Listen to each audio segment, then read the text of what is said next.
Keramogranit daşların montajından görüntüləri izləyirsiniz. Həmin o havalandırılan fasad sistemində keramogranit daşların yapışdırılması mexanizmi bu şəkildə olur. T profillərin üzərinə keramogranit daş yapışdırıcı çəkilir və üzərinə də keramogranit daşlar müvəqqəti olaraq daşıyıcı və saxlayıcı funksiyanı daşıyan bu şayba şuruplarla bərkidilir və beləliklə daşlar fasada işlənir.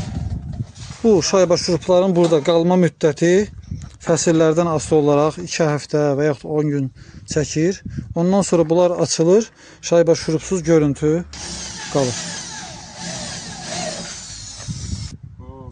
Küz birləşməsidir. Daşlar hər iki tərəfdən yorulurlar 45 dərəcə kimi. Hərəsində 2 milli saxlanılmaq şərti ilə künclərin işlənməsidir. Bu da fasadın ikinci cərgəsinin görüntüsüdür. Və bu kimi davam edərək vurula gedir.